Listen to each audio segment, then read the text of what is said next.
The research ship Odyssey drifted through the quiet of deep space. Its silver hull reflected the pale light of a distant sun, while inside a small crew watched a barren planet fill the view from the bridge window. The world below was dry and red, cracked like old pottery. No air moved across its plains. No plants softened the sharp ridges of stone. Captain Arlen Cross stood at the center of the bridge, hands folded behind his back. He was tall, with dark hair just starting to turn gray at the edges. His calm voice carried a quiet authority. "Bring us into a low orbit, Lieutenant," he said. "Aye, Captain," replied Mira Chen, the pilot. She adjusted the controls, guiding the ship closer to the surface. Dr. Lyra Thane, a xenohistorian, leaned forward in her seat near the window. Her amber eyes were wide with excitement. "Look at those formations," she whispered. "They're too regular to be natural." "That's architecture." Cross followed her gaze. On the edge of a dry canyon lay shapes half buried by dust. Long walls, circles of stone, faint lines that hinted at roads. The sight stirred a quiet thrill in his chest. Humanity had crossed the stars for centuries, yet there were still places no one had seen. "Are you sure?" he asked. Lyra nodded, brushing a strand of copper hair from her face. "I've studied a dozen dead worlds. That's the mark of design. Someone lived there." The Odyssey slid lower, scanning beams sweeping across the planet. Data scrolled over the screens. Radiation levels were safe. No active power sources, just ruins silent and cold. Cross gave the order to prepare a landing party. Lyra almost jumped from her seat, eager to be chosen. She had spent years searching for evidence of a species only mentioned in scattered myths. The Veirathi, a people said to have ruled much of the galaxy in ages past. Historians argued about them endlessly. Some claimed they never existed at all. The shuttle touched down on a flat plain near the canyon. Red dust swirled as the landing struts met the ground. Cross, Lyra, Mira, and two engineers stepped out in light suits that kept the thin, bitter air from their lungs. The silence pressed around them, broken only by the crunch of boots on stone. Lyra's heart beat fast as she took in the scene. Great pillars lay broken along a wide avenue. Fragments of dark crystal glittered in the dirt. Beyond them, a staircase led down into shadow, its steps carved with faint symbols. "This is incredible," she said. "No erosion marks. The atmosphere here must have been stable for centuries." Mira knelt beside a half-buried tablet, running a scanner over its surface.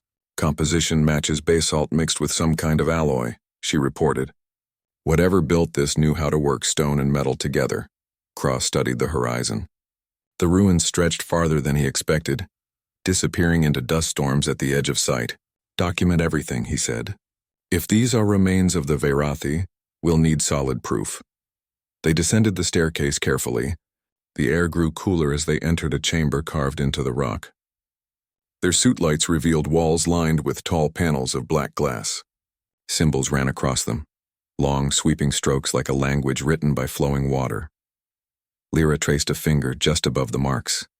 "It's beautiful," she murmured. "Like calligraphy." The engineers set up portable lights, filling the room with a soft glow. At its center stood a circular platform, waist-high, made of the same dark crystal as the fragments outside. "Looks like a console," one of the engineers said. "Power cell's dead, though." "Maybe not entirely," Lyra replied. She examined the base, finding a slot covered in dust. Pulling out a portable energy pack, she connected it to the slot. For a long moment, nothing happened. Then a faint shimmer rose above the platform, forming a shape. A fragile web of blue light. Lines twisted together, slowly shaping into an image. A figure appeared, tall, elegant, with a long crest sweeping from its head like a crown. Its body was narrow, limbs graceful. The hologram flickered, its face indistinct, but its posture was proud. A voice followed, soft and layered, speaking in a tongue none of them understood. Everyone froze. The past had come alive before them.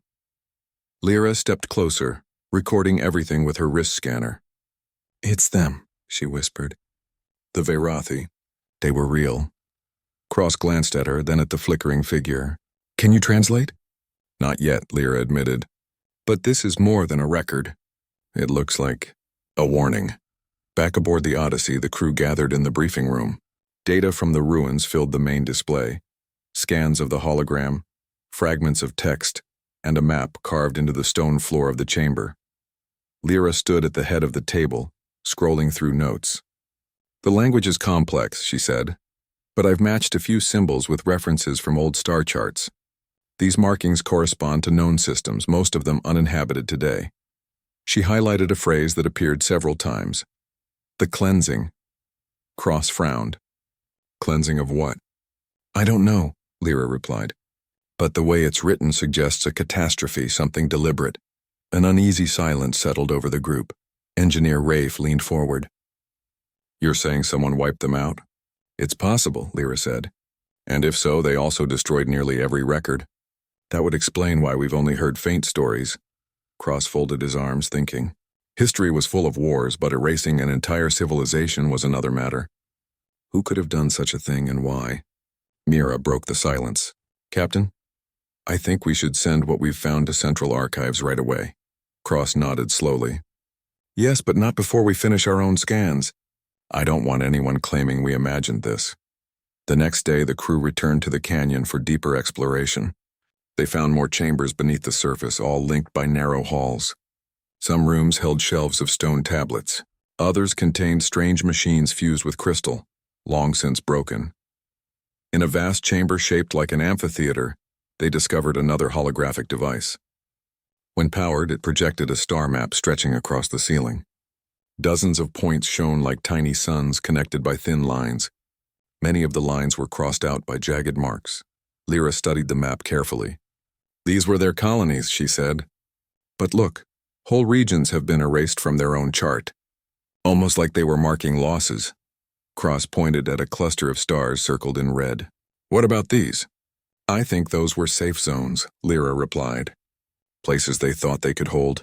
A low hum from the device made them step back. New symbols appeared, flashing quickly before vanishing into static. The map collapsed, leaving only a single glowing point. That's a set of coordinates, Mira said, scanning it. About 2 jumps from here in an empty sector. Cross stored the data. We'll check it once we finish here. That evening, the crew shared a quiet meal in the ship's mess. Conversation turned again to what they had found. It doesn't make sense, Rafe said, stirring his drink. If they were that powerful, how could anyone destroy them so completely? Maybe they weren't as strong as they looked, Mira suggested. Or maybe they made the wrong enemies. Lyra shook her head. The Veirathi were advanced, far beyond what humans had when we first left Earth. Someone had to plan their fall carefully. Cross listened, silent. He had served in the Navy before joining exploration, and he knew how far governments would go to protect secrets. What if the answer wasn't an alien at all? He pushed the thought aside. There was no proof, only ruins and whispers from an age long gone. Later, alone on the bridge, Cross watched the red planet turn slowly beneath the ship. The stars beyond were sharp and cold. Something about the ruins unsettled him. They were too clean, too untouched by scavengers or decay.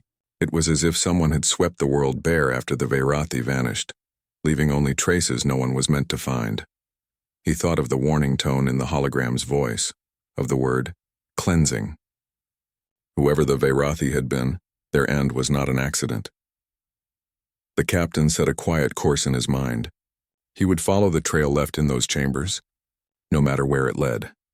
Behind him, the ship's systems hummed gently, unaware of the mysteries waiting beyond the next jump. For the first time since leaving Earth, Arlen Cross felt as though he was standing on the edge of something vast, something that could change. Everything humans believed about their place among the stars. The Odyssey's lights glimmered against the darkness, a small spark carrying a crew of seekers toward answers buried for millennia. In the silence between worlds, they held the first thread of a story almost lost, a tale of rulers who once held the galaxy in their grasp, and the hidden force that swept them away. The research ship Odyssey floated at the edge of Zitharonda 4's thin atmosphere, a quiet guardian over the dusty ruins below. Inside, the crew moved with purpose.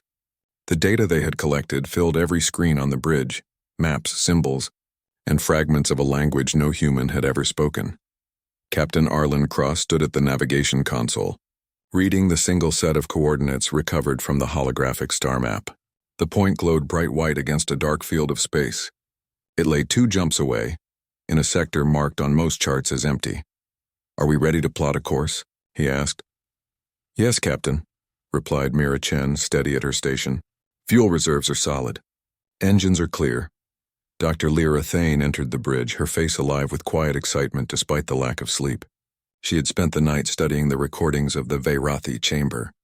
That coordinate might be a library, she said, setting a tablet on the console. The Veirathi could have stored their history there. Maybe even an answer to what destroyed them. Cross nodded. Or it could be a trap. We don't know who else might be interested in these ruins. Her smile faded a little, but she met his eyes with steady resolve. We'll never know if we stay here. By midday ship's time, the Odyssey's crew had finished their preparations. The shuttle was secured, scans of the ruins were stored, and the ship lifted gracefully from orbit.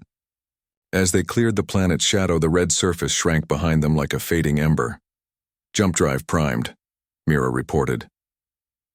Cross gave the order, and the stars outside stretched into bright threads. Space folded and the ship slipped into the soft gray tunnel of hyperspace. Lyra watched the jump corridor through the viewplate. Her thoughts drifted to the Veirathi hologram, the tall figure with the warning voice. She wondered if that ancient being had known its words might reach strangers thousands of years later.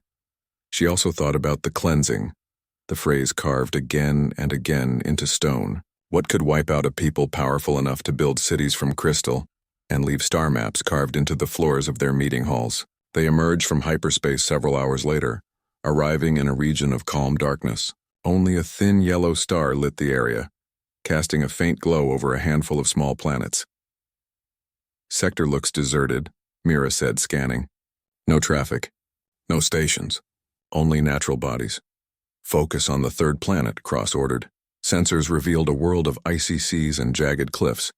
A single faint signal pulsed from its northern hemisphere, too regular to be random. Source is deep inside a canyon, Mira explained. Signal's old but steady. Cross studied the display. Prepare a landing team. Same formation as before. The shuttle descended through thin clouds, snow swirling across its viewports. They landed on a narrow ledge at the mouth of a canyon. Below, frozen rivers wound between black stone walls. The signal came from somewhere in the shadows ahead. Wrapped in insulated suits, Cross, Lyra, Mira, and engineer Rafe moved carefully down a winding path. Their boots crunched on frost. Wind moaned across the cliffs. The canyon ended in a wide cavern. Inside, a low structure crouched against the far wall, smooth and metallic, half buried in ice. Its surface gleamed like polished stone despite its age. Definitely artificial, Rafe said, brushing frost from its side, still holding together after all this time. A door stood in the center, marked by the same flowing symbols they had seen on Zithron 4. Lyra traced them with a gloved hand. This is Veirathi script, she said. It matches the word for memory. The door opened with a soft sigh when they powered a nearby control plate. Warm air spilled out, carrying a faint smell of ozone. Light panels flickered to life, revealing a narrow hall leading deeper underground. Inside, they found a chamber filled with tall, crystalline spires. Each one shimmered faintly, as though storing light within its core. Rows of pedestals stretched away, holding thin slates carved with intricate lines. This is an archive, Lyra whispered, her voice echoing in the stillness. A library of everything they wanted to remember. She moved carefully among the spires, scanning each one. Some glowed when touched, displaying streams of symbols. Others remained dark, their memory lost. Cross examined the room. If this survived the cleansing, whoever tried to erase them missed something. As they worked, a faint tremor shook the floor. Rafe checked his instruments. Not tectonic, he said. That felt like a ship. Cross frowned. Mira, get back to the shuttle. Run a sweep of the area. Mira hurried out. Minutes later, her voice crackled over the comm. Captain, I've got movement. A small vessel just entered orbit.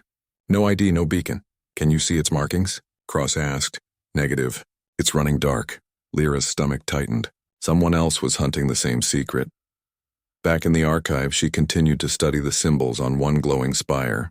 They formed an image of a great fleet, rows of slender ships with sweeping wings, banners bright above them. Beneath was a line she could almost translate. Guard against the hands of flesh, she read aloud. Rafe looked at her. What does that mean? I don't know, she admitted. But it sounds like an enemy. Not a plague or accident, something alive. Cross considered this silently. He had spent decades among the stars. But he had never heard of any force strong enough to wipe out an empire and hide the evidence. We take what we can and leave. he said at last. No reason to risk a fight. They packed crystal samples, images of the carvings, and recordings of the warning. As they exited the cavern, the wind outside had grown sharper, scattering thin snow over the ledge. "Contact from Mira," Cross said through his comm. "Shuttle's ready. She thinks the ship in orbit is trying to jam our signal." They quickened their pace, climbing back toward the landing site. Above them, clouds were splitting, revealing a dark silhouette crossing the pale sky. It was a sleek craft, too far to see detail but clearly watching. Inside the shuttle, Mira powered the engines. "They haven't fired," she said. "Just holding position." Cross strapped in beside her. "Take us up." "Stay unpredictable." The shuttle rose fast, weaving through cloud gaps. The unknown vessel shifted to follow, but made no aggressive move. Once they docked with the Odyssey, Cross ordered an immediate jump out of the system. Space twisted around them, cutting off the other ship like a door closing. When calm returned, the crew gathered in the briefing room again. The items from the archive sat on the table, crystal shards, scanned texts, and a small cube that pulsed with faint light. "Whatever is inside this," Rafe said, pointing to the cube, "is locked. I can't crack the seal without risking damage." Lyra studied the flowing script etched along its edges. This might hold personal records or state orders, maybe an account of the war that ended them. Cross sat back, hands clasped. Someone went to great effort to hide what happened to the Veyrathi. That ship out there wasn't coincidence. "Do you think they were protecting the secret?" Mira asked, "or trying to destroy the rest?" "Either way," Cross replied. "We need to know more before we contact any authorities." The days that followed were filled with quiet tension. Lyra and Rafe worked together in the science lab, testing different ways to read the cube. Its surface seemed to shift under light, rearranging its markings as though aware of their attempts. At last, a pattern emerged. Lyra linked several recordings from the archive, aligning symbols with star positions. When she activated the sequence, a projection filled the room. A Veyrathi figure appeared, clearer than the first hologram. Its crest rose high, its hands clasped behind its back. The voice that came from it was steady, dignified. Though they could not understand every word, images accompanied the speech. Veyrathi ships facing a smaller, rugged fleet. Cities burning under pale fire. Documents sealed with a stylized handprint. "Beware the hands of flesh," Lyra translated again. They feared a species that wasn't machine or spirit, but something living and determined. Cross exchanged a glance with Mira. "Hands of flesh," he repeated slowly. Could they have meant us humans? The idea settled over the room like a shadow. For a long moment, no one spoke. That night, Cross walked alone along the quiet observation deck. Stars stretched in endless fields outside the wide glass panels. He thought about humanity's expansion, how fast it had happened compared to other species. He thought about the sealed histories in Earth's deep vaults, records only a few governments could access. Was it possible the first explorers had met the Veyrathi long before public history began? Could they have fought a war no one remembered, then hidden the truth? The notion unsettled him, but it also sharpened his resolve. Whatever secret lay buried, it touched not only the past but the future of everyone living among the stars. In the morning, Cross gathered the crew. "We're not stopping here," he said. "The next step is to follow the map stored in the cube. It points toward a cluster beyond Federation territory." Rafe raised an eyebrow. "That's unclaimed space. No patrols, no support. Which makes it the perfect place for someone to hide what they don't want found," Cross answered. Lyra's eyes lit with determination. "If there's even a chance we can save the Veyrathi story, we have to go." Mira smiled faintly. "I signed up for adventure. This counts." Cross allowed himself a small smile. "Then we keep moving. Prepare for long-range travel. And keep watch. Whoever followed us before may try again." The crew dispersed, each member busy but carrying the same quiet question in their hearts. What had humanity done among the stars before? The Odyssey sailed through a quiet corridor of unclaimed space. Outside its windows, stars glimmered like scattered frost, untouched by trade routes or patrol beacons. Inside, soft lights hummed above the bridge while the crew focused on their tasks. Captain Arlen Cross stood beside the navigation table, reviewing the star chart projected from the mysterious cube. Its glowing lines traced a path through empty sectors toward a cluster of stars at the galaxy's edge. A single dot pulsed at the end, marked with an old Veirathi symbol. "That's our next stop," Cross said, pointing. "Any sign of the vessel that followed us?" "Nothing yet," replied Mira Chen, steady at the helm. "But we should assume they're still close. Whoever they are, they want the same answers." Dr. Lyra Thane entered, holding a tablet covered in her neat handwriting. Her copper hair was tied back, and faint shadows under her eyes showed the long hours she'd spent studying the Veirathi archive. "I've translated more of the cube," she said, placing it on the console. "It describes a last stand. The Veirathi gathered survivors at something called the Beacon of Memory. That might be what we're heading toward." Rafe, the engineer, glanced up from the sensor station. "A last stand? Sounds like a battle site. Or a refuge," Lyra said.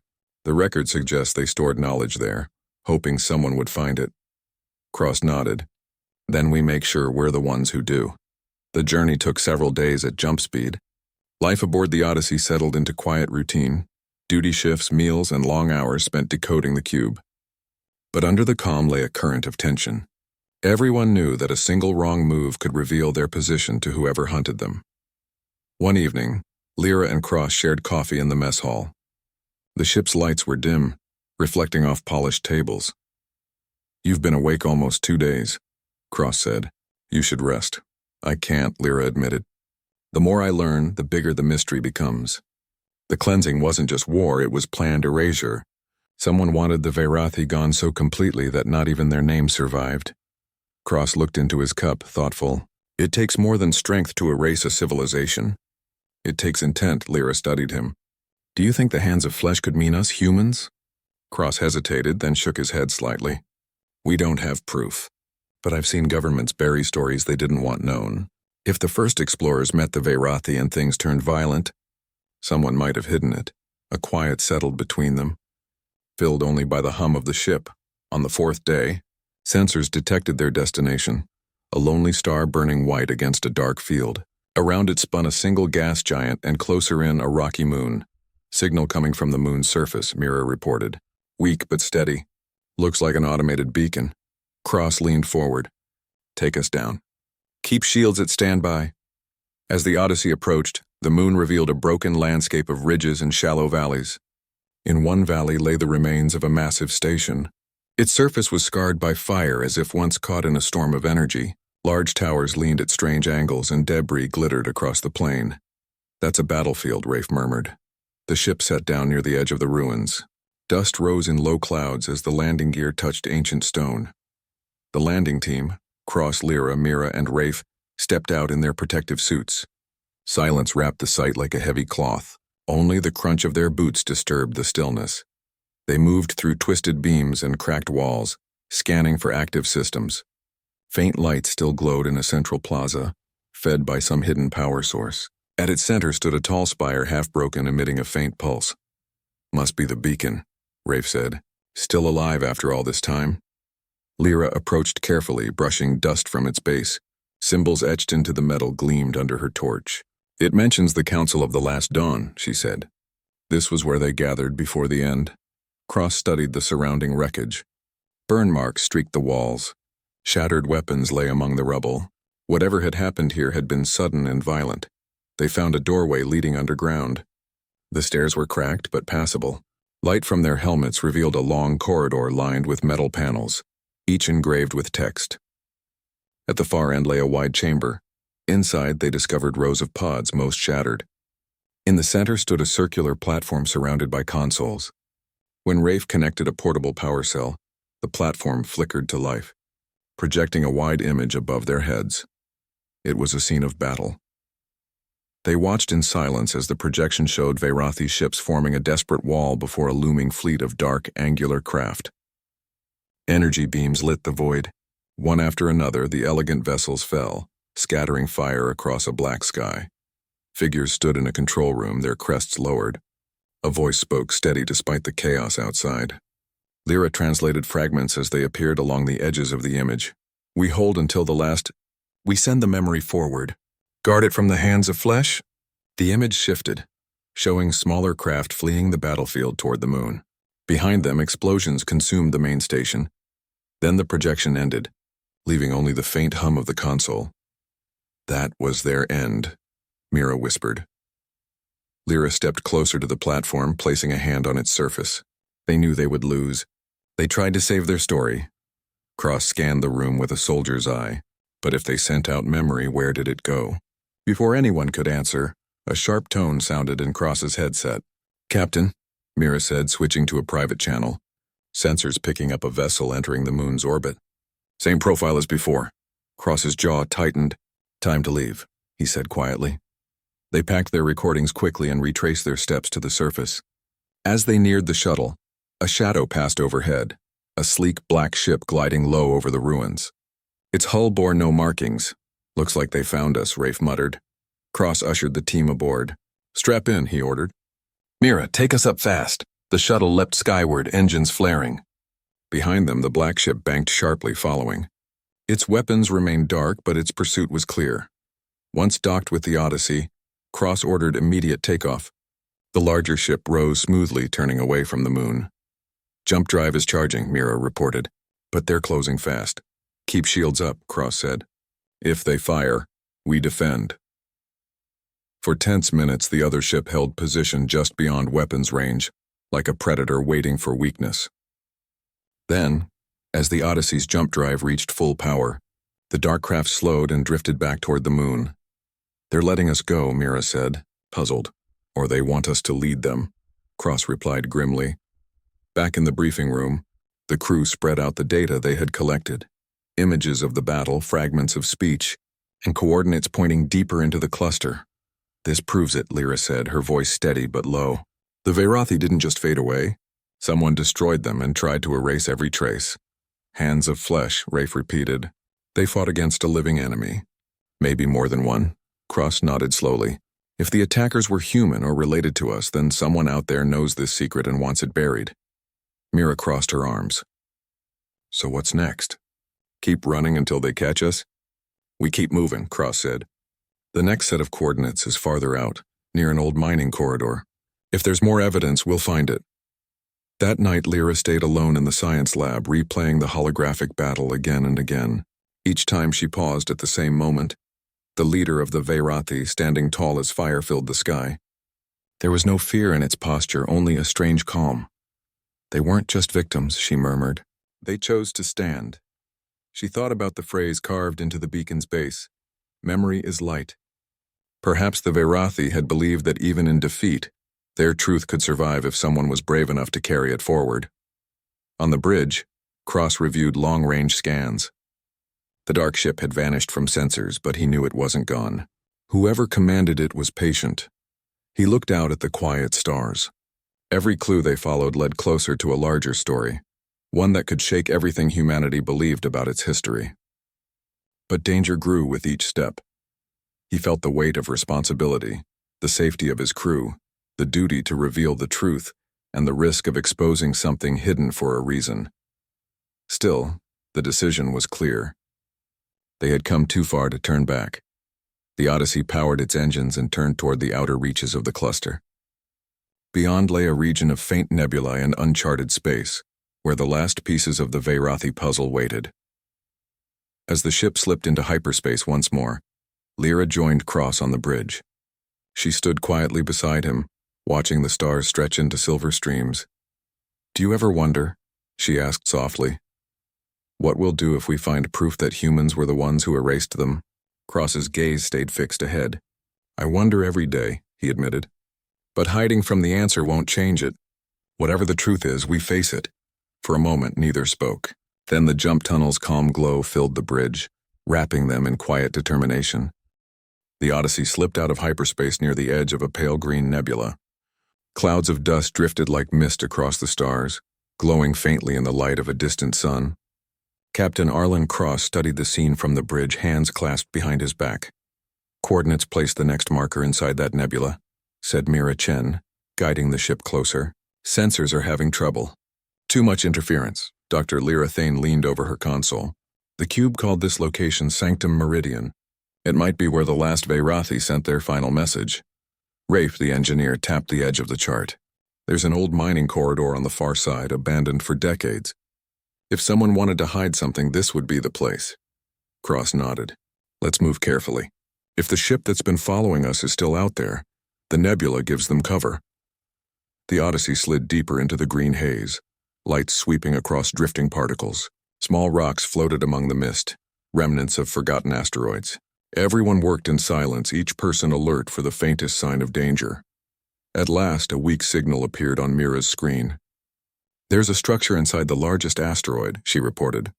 "Metal composition not natural. Power levels very low. Bring us in," Cross ordered.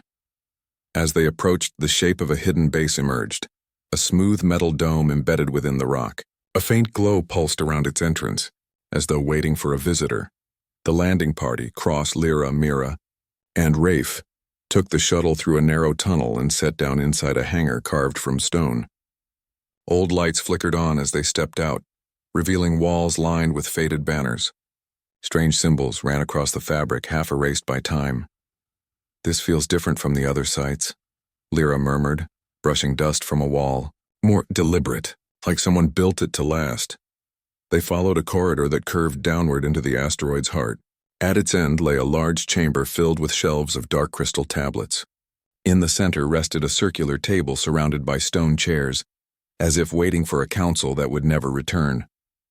Rafe powered a nearby console, and the room came alive with a gentle hum. A holographic sphere appeared above the table, showing a map of stars linked by shining threads. Symbols flashed around it, forming sentences. Lyra translated slowly.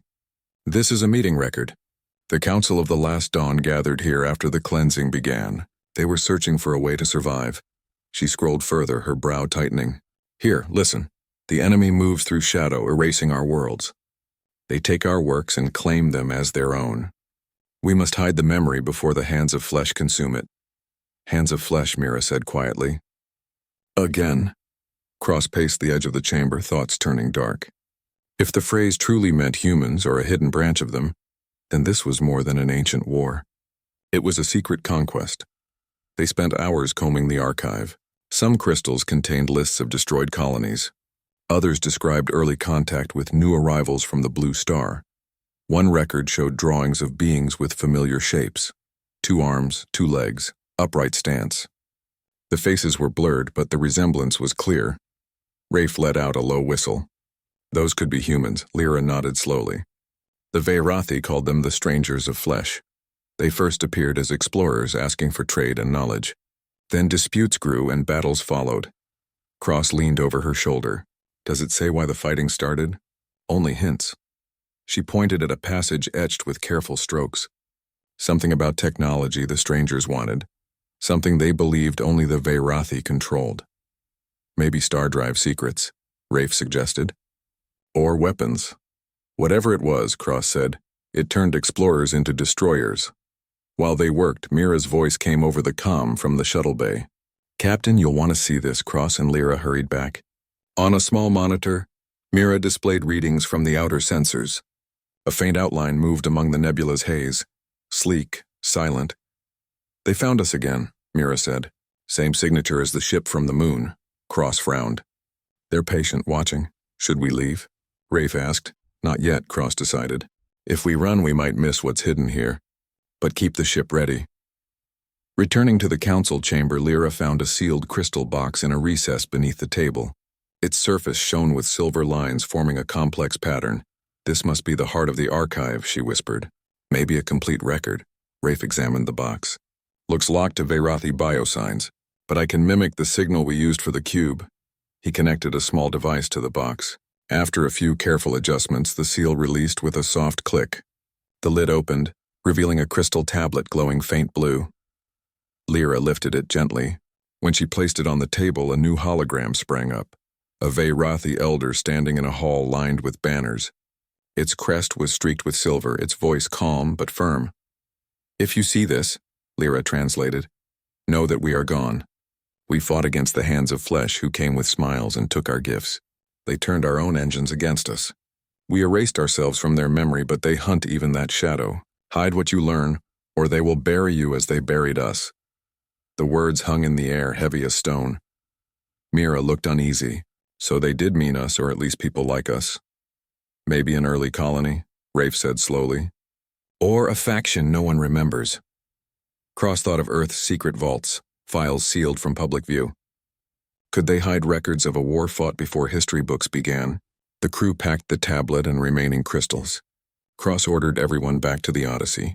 As they climbed into the shuttle, the distant Watcher ship edged closer, a black silhouette against the glowing mist. Once aboard their own ship, Mira lifted off fast. The dark craft followed but kept its weapons cold. "Jump calculations ready," Mira said. "If they try anything, we're gone." "Hold for now," Cross said. "Let's see what they want." The two ships drifted through the nebula, light from the green clouds playing across their hulls. Then, without warning, the shadow vessel turned away and vanished into the fog. "They're giving us space again," Rafe muttered. "Why?" "They want us to keep digging," Cross replied. "Maybe they hope we'll lead them to the last secret." Back in the Odyssey's briefing room, the team spread the evidence across the table. Images of blurred human shapes, battle records, and the Elder's warning. "This isn't just history," Lyra said softly. "It's proof of something hidden inside our own species' past." Mira tapped the tablet thoughtfully. "If our ancestors fought the Veirathi and covered it up, why hide it for so long?" Cross leaned forward. "Because the truth changes everything. If humans destroyed an older empire, our place in the galaxy isn't discovery, it's conquest." Rafe shook his head slowly. "But not all humans could have agreed. Someone must have tried to preserve the truth. That's why these sites still exist." Lyra's eyes shone with quiet determination. "Then we owe it to the Veirathi and to ourselves to finish what they started." That night the crew gathered in the observation lounge. Outside, the nebula's light cast soft ripples across the glass. They sat together, silent for a while. "It's strange," Mira said at last. "We came out here to study ruins. Now we're holding a story no one alive has heard." Cross gazed at the stars. "Knowledge carries weight. Once you have it, you can't pretend it isn't there." Lyra turned the glowing tablet over in her hands. "The Veirathi wanted someone to remember them. Maybe we were meant to be that someone." Rafe gave a faint smile. "Then let's not disappoint them." Before dawn, Cross reviewed the tablet one more time. Its final lines showed a route stretching beyond the nebula, toward a region marked only as Vault of Echoes. It was far near the edge of the galaxy, beyond regular patrols. He keyed the shipwide channel. "Crew, we have a heading. Plot course for the Vault of Echoes." The Odyssey's engines rumbled to life. As they lifted clear of the asteroid, the nebula's mist curled behind them like a closing curtain. Out ahead, stars gleamed sharp against the dark, silent witnesses to a war nearly lost to time. Cross felt the weight of the story growing heavier, but also a sense of purpose. They were no longer wandering scholars. They were guardians of memory, carrying the truth through shadows. Whatever waited at the vault, it would hold the final piece of a history written in starlight, and the key to why someone still hunted them across the void. Far behind, hidden among drifting clouds, the Dark Watcher lingered a moment longer before sliding away into emptiness, patient as ever.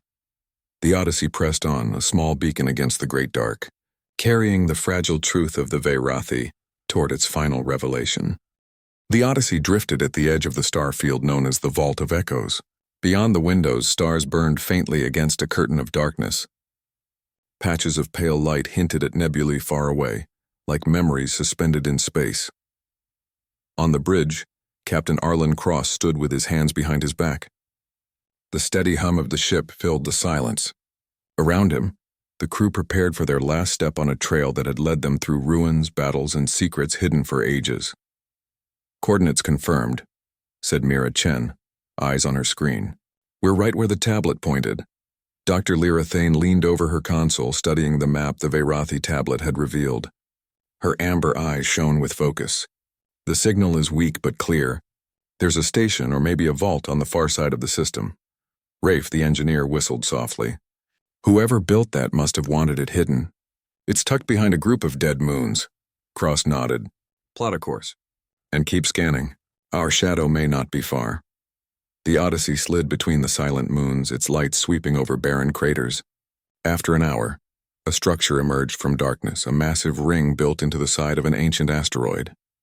Its surface gleamed faintly, covered with carved lines that matched Veirathi symbols. "That's it," Lyra breathed. The final archive. The ship's sensors showed a faint power signature, steady but fragile. Cross gave the order to prepare a landing team. The shuttle descended through the vault's open gateway. Inside was a wide chamber shaped like a circle, its walls lined with crystal pillars. A quiet glow pulsed from the floor, lighting a pathway toward a raised platform at the center. Cross, Lyra, Mira, and Rafe stepped carefully out of the shuttle. The air smelled clean, as if the place had been sealed away from time. "This feels alive," Mira whispered, "like it's been waiting." At the platform's heart stood a tall pillar covered in flowing script. A crystal sphere rested atop it, shining softly. Lyra approached with careful steps, reading the words aloud. "Here lies the memory of a people who walked among the stars. To the one who finds this, we leave our voice. Remember us." She touched the sphere gently. Light flared, filling the chamber with a calm radiance. A hologram formed in the air, the image of a Veyrathi leader. Its crest swept back like a crown, its eyes full of quiet strength. When it spoke, the voice was clear, translated by the ship's systems. "We were the Veyrathi," the figure said. "We built bridges of light across the sky. We welcomed new travelers from a world of blue seas and clouds. But their hunger grew. They feared our strength and sought to make it their own." Images appeared behind the figure, ships in orbit, meetings between Veyrathi and beings shaped like humans, their faces blurred. At first there was trade and learning. Then came soldiers, warships, and flames. "They struck us without warning," the voice continued. "They called themselves explorers, but they carried ambition sharper than blades. We fought to keep our homes, but their numbers grew. They turned our tools into weapons and burned our cities." The scene shifted to a map of stars. Systems winked out one by one, replaced by cold emptiness. To keep hope alive, we gathered our memories. We sent them to secret places, guarded by silence. We swore that if anyone should find them, they would know who we were, and what was done. The light dimmed slightly. "If you are not of them, carry our truth. If you are, let your heart weigh what your hands have done." The hologram faded, leaving the crew standing in quiet awe. "They were talking about us," Mira said softly. "Humans? Maybe not every human," Lyra said, "but a part of our own history, a group that erased theirs." Cross stared at the pillar. The truth felt heavy yet clear. A piece of humanity's story had been buried, locked behind false silence. "We have a duty," he said at last. "The Veyrathi gave us their memory. We can't let it vanish again." While they copied the archive's data, Rafe explored the surrounding chambers. He found small alcoves holding delicate carvings, children playing under crystal arches, healers tending the sick, explorers gazing at the stars. The scenes showed a people who had loved life, who had hoped their story might outlast them. Lyra ran her fingers along a carving of Veyrathi scholars gathered around a table. "They weren't just victims," she murmured. "They were creators, thinkers, families." Cross placed a hand on her shoulder, and someone feared that. As they prepared to leave, the ship's comm crackled. "Captain," Mira said, "we've got company." Through the vault's entrance, a dark ship glided into view. Its hull gleamed like obsidian, lights dimmed as if to hide its intent. It hovered just beyond the landing bay, silent but unmistakable. "They followed us here," Rafe said. Cross's voice was steady. "Keep calm. Let's see what they want." The shadow vessel released a small shuttle which settled gently inside the vault. Its door opened, revealing a figure in a sealed suit. The visor reflected the vault's soft light. Cross motioned for the crew to stay close. The visitor stepped forward, moving with deliberate care. When the helmet cleared, a human face appeared, older, weathered, with eyes sharp as steel. "I am Commander Hale," the stranger said. "Directorate of Stellar Security," Lyra stiffened. "You've been chasing us." Hale's gaze moved from her to Cross. "You've found something that was never meant to be found." Cross met his eyes without flinching. "We found the truth." "The truth can be dangerous," Hale replied quietly. "There are reasons the past was sealed. The Veyrathi were powerful, and their war with us almost ended our young colonies. Records were hidden to keep future generations from carrying that weight." "You erased a whole people," Lyra said, anger in her voice. "Not just their power, their memory." "They were not innocent," Hale answered, his tone even but hard. "They enslaved early settlers. They used us as tools before we rose against them. Would you rather the galaxy still lived under their rule?" "Maybe," Cross said, "but history isn't yours to lock away." For a long moment the two men stood in silence, the vault's quiet pressing around them. Finally, Hale sighed. What's done cannot be undone, but perhaps the story can live again. If you take this knowledge, be wise. Don't use it to ignite old wars. Cross nodded slowly. We're explorers, not soldiers. The truth belongs to everyone. The crew and Hale returned to their ships. As the Odyssey rose from the vault, the dark vessel followed but kept its distance. Above the asteroid, the stars stretched wide and clear. On the bridge, Lyra watched the data upload to the ship's secure drives. We have their voices, she said softly. All of them. Cross looked at her, then at the stars. Now we make sure they're heard. Hours later, the Odyssey's transmitter came alive. Cross stood before the console, voice calm but strong. This is Captain Arlen Cross of the research vessel Odyssey, he said, speaking to open channels across nearby networks. We have discovered the final records of the Veirathi, a people once erased from history. Their story belongs to every world that calls the stars home. We will share what we found. He paused, then added, No one has the right to silence the past. The message repeated, bouncing outward through space. Reactions came swiftly. Civilian channels lit with curiosity. Scholars requested copies. Some officials sent sharp questions, but others offered help. Across colonies and stations, people began to speak the name Veirathi aloud for the first time in millennia. In the quiet observation lounge, the crew gathered to watch the data streams. For the first time since their journey began, relief softened their faces. We did it, Mira said, smiling. We gave them back their place. Lyra's eyes were bright, though tears threatened. Their memory is safe now. Rafe raised a mug of tea. To the Veirathi, he said, and to the ones who wouldn't let them stay forgotten. They touched their mugs together, a small, simple toast. Later, Cross stood alone at the forward window. The stars stretched endlessly ahead, sharp and clean. He thought of the long trail that had brought them here. Dusty ruins, hidden archives, voices calling from ages past. Humanity's history was more complicated than he had imagined. There were shadows, but also light. Even in the darkest corners, there were those who had fought to protect knowledge, to save a story for someone brave enough to listen. He felt a quiet pride, not just for solving a mystery, but for giving justice to a people who had trusted strangers across time. The Odyssey turned toward open space, its engines glowing. The crew was ready for new horizons, but they carried the Veirathi with them, a legacy reclaimed from silence. Far behind, the vault of memories rested in stillness. Its lights dimmed, but they did not fade.